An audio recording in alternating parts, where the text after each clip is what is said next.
Welcome back to the Locked On Pirates podcast. And is this the week that we finally get a top prospects call to the majors? It makes a lot of sense, and we'll see if the Pirates make it make sense, but it makes a lot of sense for this player to come up this week. Also, after last week's poor set of series, there were some good performances of note. So we'll get into that today as well as talking about the series against the St. Louis Cardinals and who might be a part of the doubleheader tomorrow against the NL Central foes, as well as our predictions with Gary Morgan for the week. Of course, my name is Ethan Smith of the Locked On Pirates podcast. You are being joined here today on the Locked On Podcast Network, where you can find this on Spotify, Odyssey, Google Play, pretty much anywhere where you get your podcast. And thank you for making me your first listen of the day every single day here on the Locked On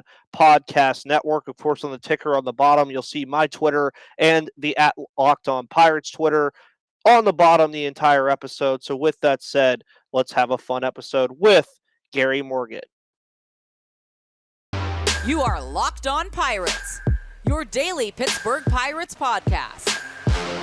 Part of the Locked On Podcast Network, your team every day.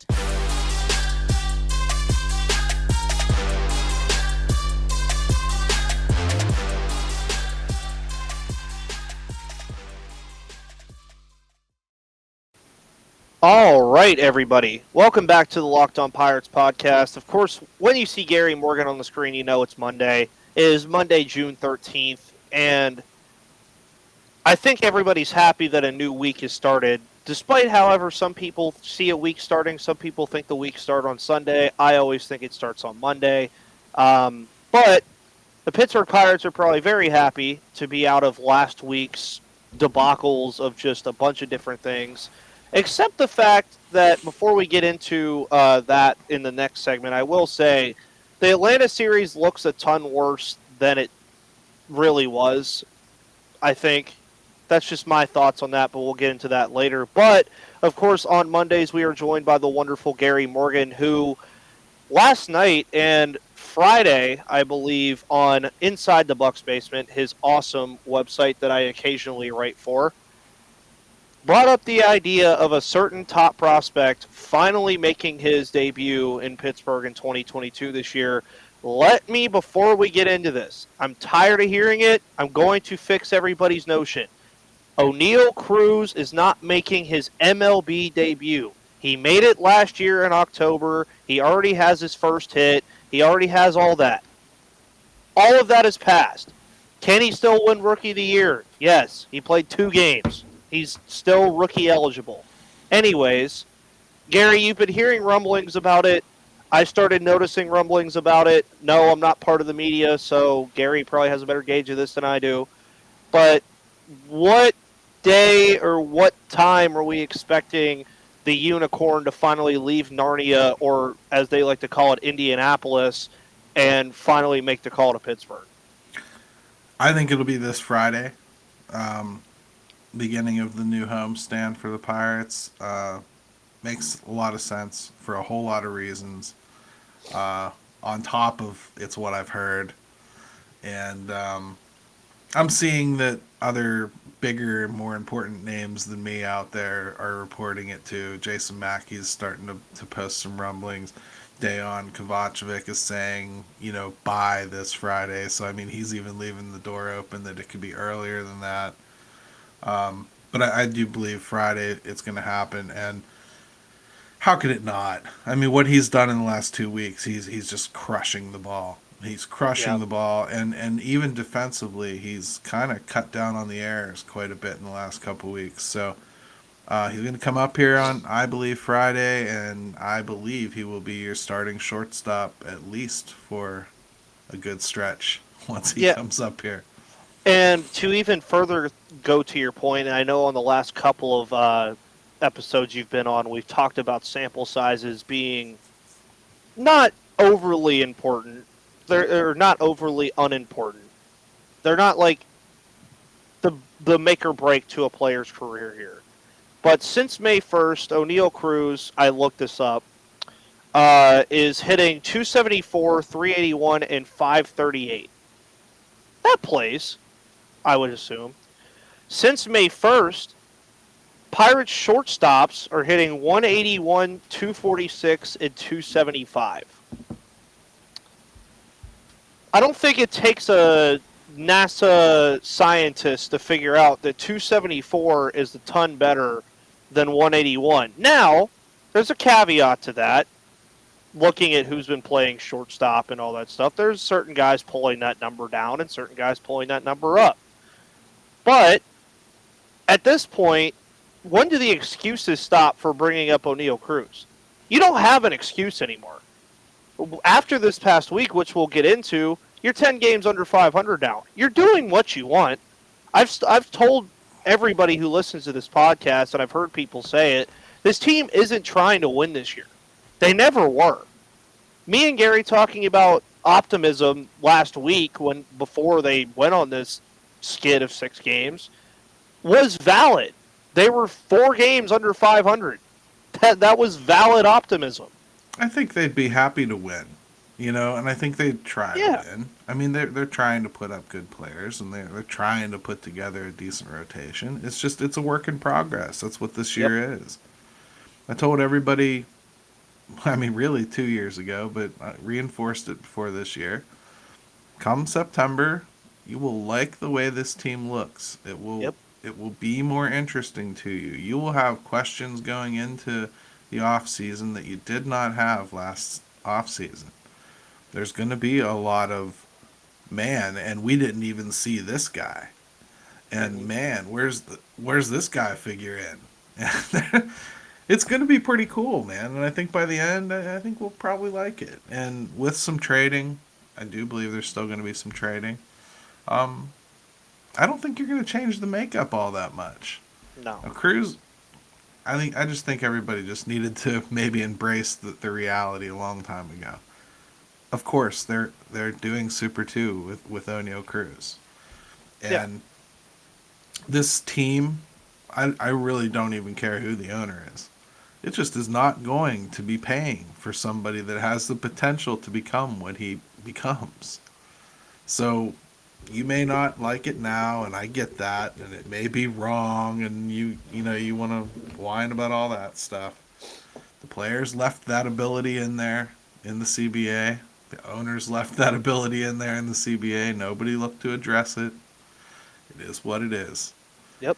And 6 years from now, you might just be very happy that they did this, whether you admit it or not.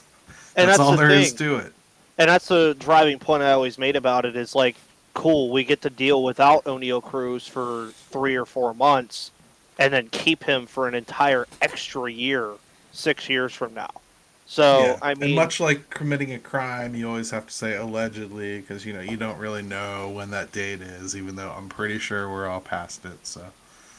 Yeah, at some point. I love that Super 2 is always like this mythical being. Like, you never know when it starts. You never know where it's at. It just kind of happens. It's like the MLB front office gets bored and they're like, okay, well, Super 2, yeah, okay, that's done. Next sort of business. That's really how it feels because for people who don't know, Super 2 does not have a specific date. It never has. It just kind of happens. It's really weird.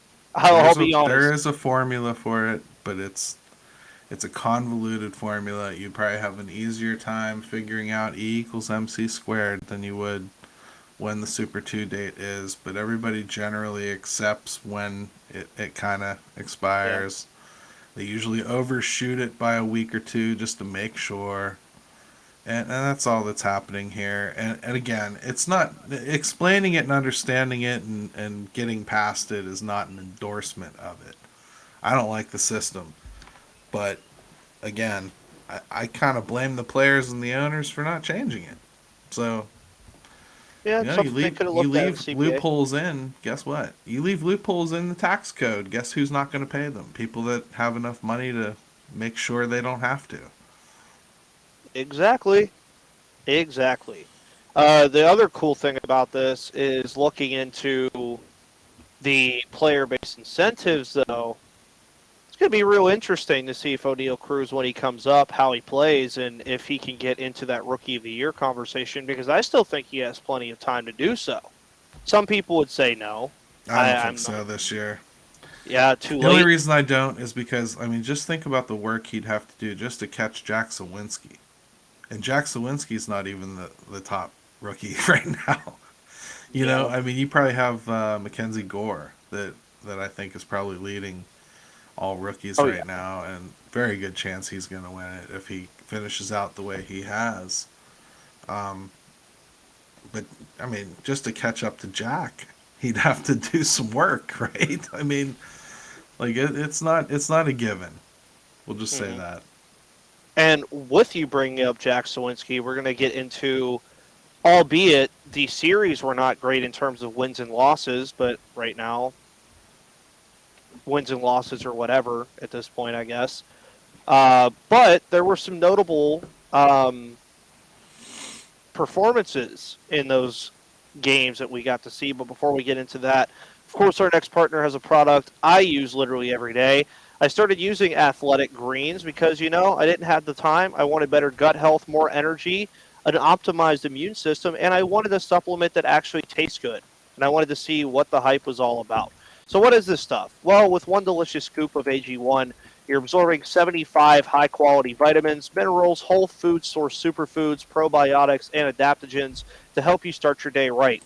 This special blend of ingredients supports your gut health, your nervous system, your immune system, your energy, recovery, focus, and aging. All the things you need for a productive day. It's lifestyle friendly, whether you eat keto, paleo, vegan, dairy free, or gluten free, and it contains less than 1 gram of sugar, no GMOs, no nasty chemicals, or artificial anything, while still tasting good. It also supports better sleep quality and recovery, supports mental clarity and alertness, and it's the one thing with the best things. Athletic Greens uses the best of the best products based on the latest science with constant product iterations and third party testing, and it even costs you less than $3 a day, which we all know with high gas prices right now, we want to save money however we can. And it's cheaper than getting all the different supplements yourself. You're investing in an all in one nutritional insurance. To make it easy, Athletic Greens is going to give you a free 1 year supply of immune supporting vitamin D and 5 free travel packs with your first purchase. All you have to do is visit athleticgreens.com/MLB network. Again, that is athleticgreens.com/MLB network to take ownership over your health and pick up the ultimate daily nutritional insurance. So, yes, the Pirates lost a lot this past week. Some of the games close, and some games. We'll talk about Saturday. Again, I don't know why it keeps happening on Saturdays, but the Pirates, they blubber langed on Saturdays for some reason.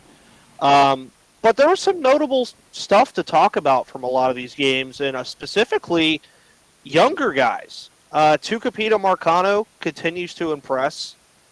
Jack Sawinski continues to impress. But I think the most important one, excluding the young players, has to be the play of Brian Reynolds lately. It seems like Yeah. he's finally getting to that point where whatever was bothering him in the beginning of the year, whatever slump he was in, finally seems like it's starting to move behind him now. And the importance of that for this baseball team, I don't think is valued enough, because at the beginning of the year, he was the lone all-star on the team because of the fact that Adam Frazier is no longer here. So he And already had, because of his start to the season, he's probably not going to be an all-star yeah, this year, no. right? And it's really interesting, too, though, because, yes, Ke'Bryan Hayes, I would say with his consistent play, has been the best player on this team for the most part. But Brian Reynolds is meant to me to be overall the best player on this team. I mean, when we were talking in the offseason, that was what he was. You were going into the season saying Brian Reynolds is your best baseball player position-wise. David Bednar, I think, above all, is like said, I'm the best bullpen piece. Starting pitching is still figuring itself out. But Brian Reynolds coming back to form is huge for this team.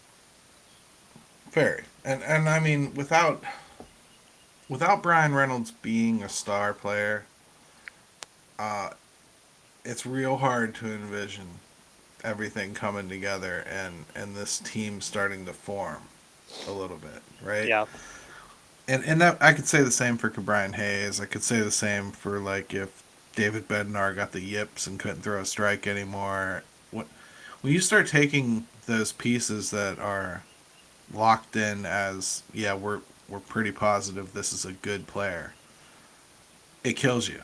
So so you need Brian Reynolds to be Brian Reynolds, and if you look at his June numbers historically, I mean, this is what he does in June, and he's doing it again. So I do think that he'll wind up being fine by the end of the year. Probably have a really nice season. He's already got 10 home runs, so I mean he's on pace to at least keep his power production up where it was. Not coming with a lot of guys on base, that's been an issue. Runners in scoring position has been crushing what little offense this team does have. Yeah, So, it's not good. It's not good. yeah. Alluding to what you said about Brian Reynolds in June, he does actually have the second best batting average in the month of June all time with a minimum of 200 plate appearances. So gives you an idea that Brian Reynolds is a very good baseball player in the month of June. I wish there was like little wordplay that we could play there with Brian Reynolds about the month of June and Brian Reynolds, but not really thinking of anything right now. Of course, another guy, as we mentioned, the younger guys, Tucupino Marquez yesterday, 3 for 4. I'm loving more and more what I'm seeing from him, and people keep bringing it up, and I want to finally bring it up on this podcast. As I remember last year when we traded Adam Frazier to the Padres, a lot of people said this trade looks a little shaky, and it still can be. But from what we've seen from Jack Sawinski with the power element, what we're seeing from Marcano in this small sample size, if they continue to do this kind of thing, this trade starts to look better every single day. And that's not even including the fact that they got Michelle Milano in there as well. Yes, his name is Michelle Milano, not Mitchell Milano. And then you have the other Padres trade, which I might be getting the two confused, but I know Hudson Head is another young guy in the system that could potentially make some noise among the other guys involved in that trade as well. But I think there's a big emphasis on the fact that Marcano is making a strong statement to be the second baseman for a while. He certainly is. I mean, and this is one of those things where, a while ago people wanted to ask, well, who goes when Cruz comes up? And I would always be like, I don't know.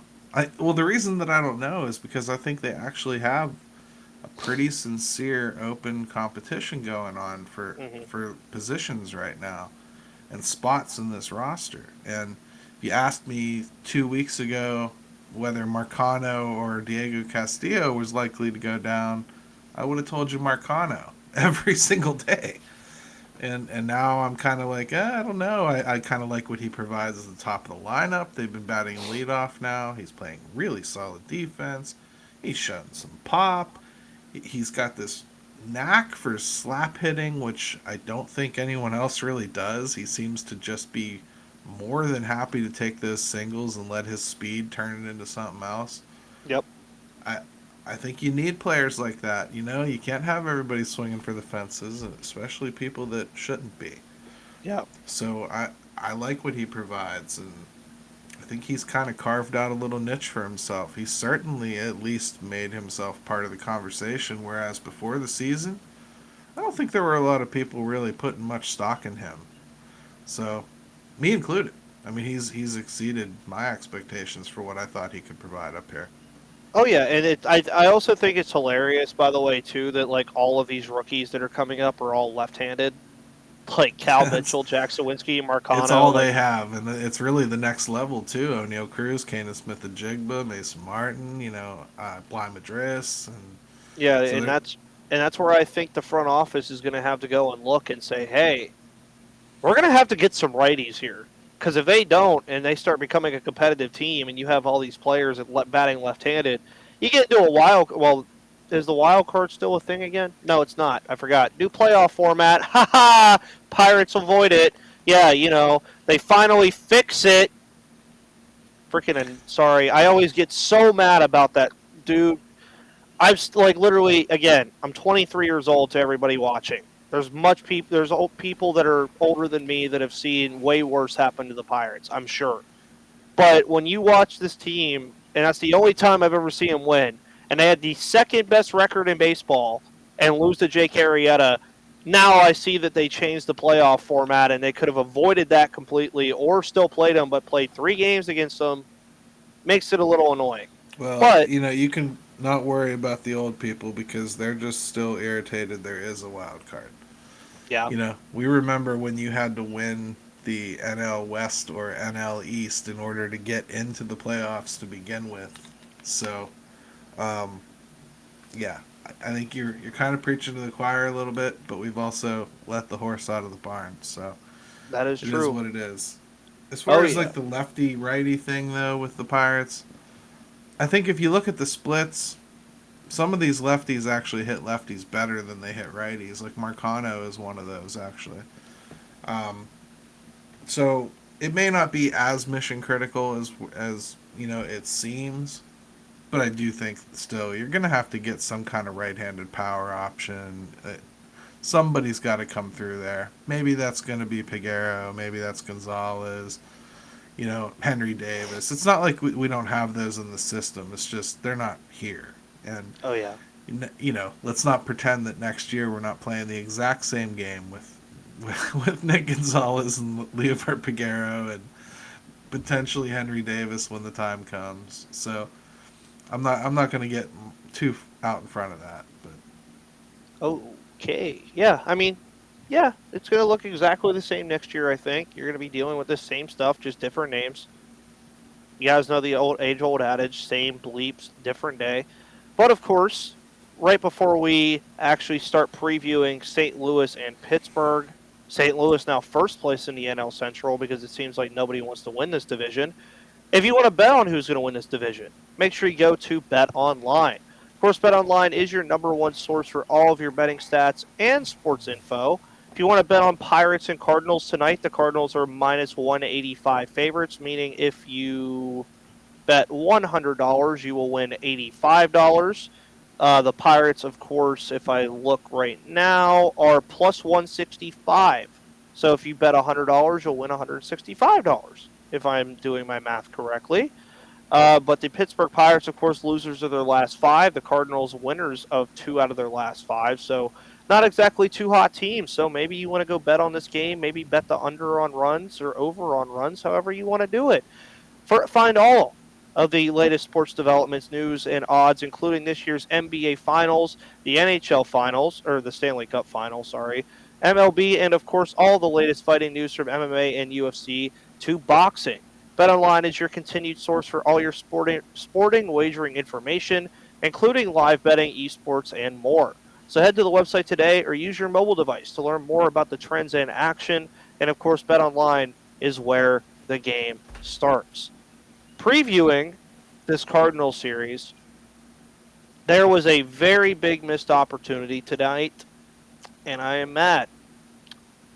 The pitching matchup tonight is Mitch Keller versus Zach Thompson. I know what you're going to say. You wanted to see Zach Thompson versus Zach Thompson. I would have loved to see Zach Thompson versus Zach Thompson. Do you know how cool it was to see William Contreras versus Roansy Contreras? It was dope. You love to see that kind of thing. But, it's okay. We'll watch Mitch Keller pitch, who, by the way, has not looked that bad over the last couple starts, I would say. Not great.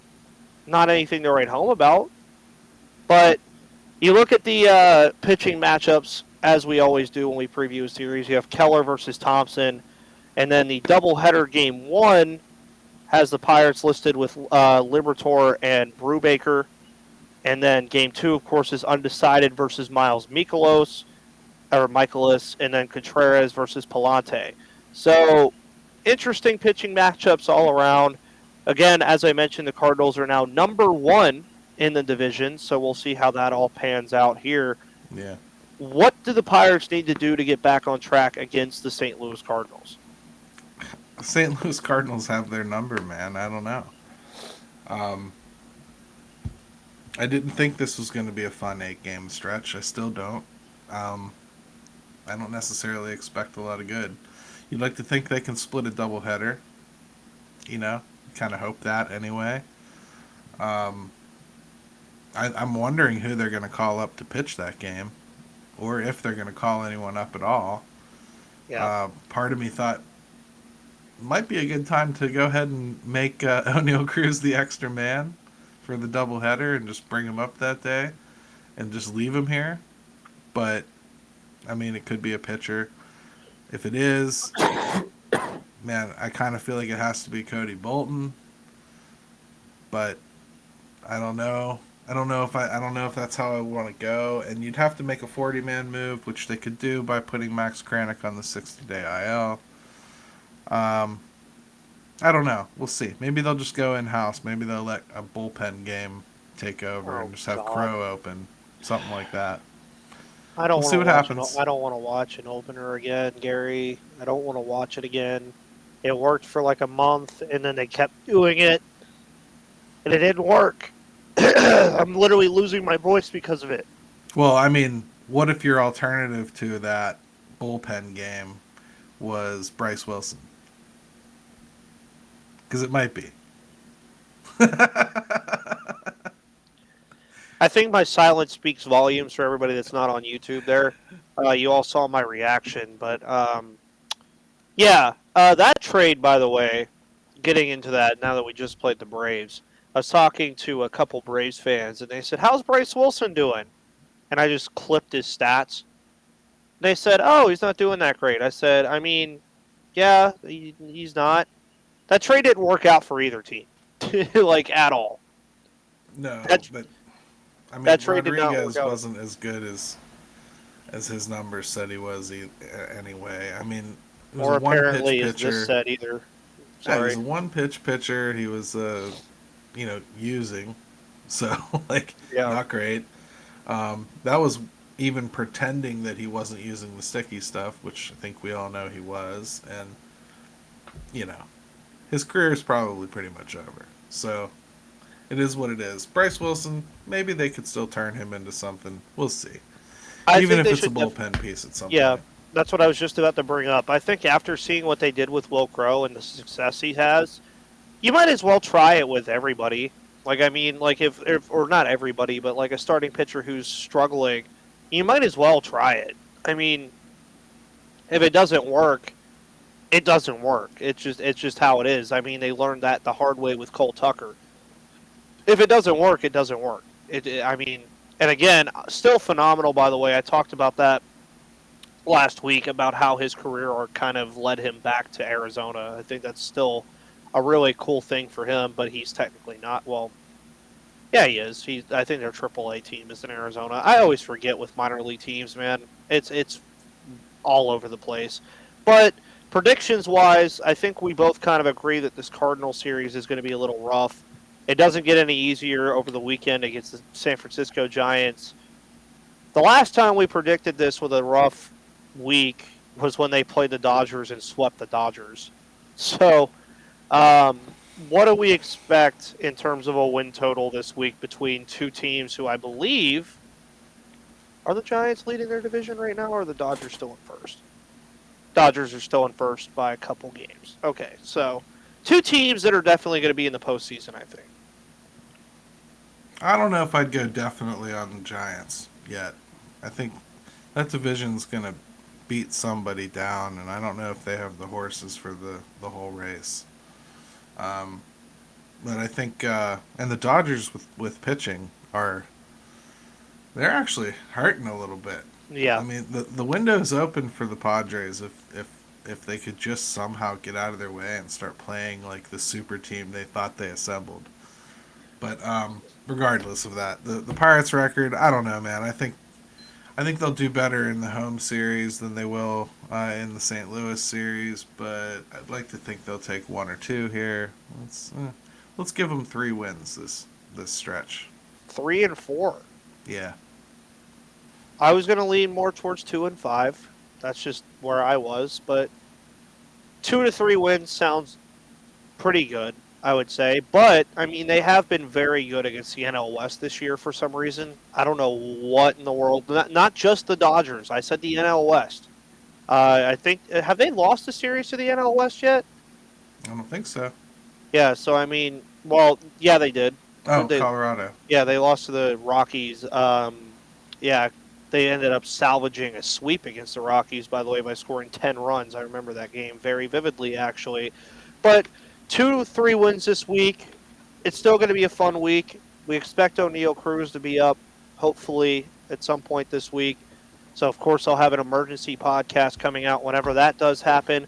On tomorrow's episode, we have a very special guest that's joining the Locked On Pirates podcast. So, everybody be out on the lookout for that tomorrow morning. It's going to be out bright and early for your listening pleasure. I'm very excited to have this person on, and it's going to be a fun time. Gary, anything you got going on special this week? By the way, that Pirates fan forum at the downtown site was very, very cool. Yeah, I mean, another one of those. We're going to record another episode. Not in the studio this week because Jim and I are busy. we're gonna record at home this time. But yeah, another episode on Friday should drop, and hopefully we're talking about something really cool. And Yeah. 5 Thoughts at 5 today. And yeah, just keep following along and watching the kids turn into something. Oh, yeah, and it's about that time where I tell you guys so much. Thank you so much for tuning in today. The youth movement is still going on in Pittsburgh, and we will be here to follow it throughout the rest of the year and throughout the end of time, probably, because it's the Pittsburgh Pirates. But, you never know when things might turn a corner. Remember the Marlins in the COVID year. That's all I ever have to say. That's all I ever have to say. But with that said, guys, thank you so much, and have a great rest of your Monday.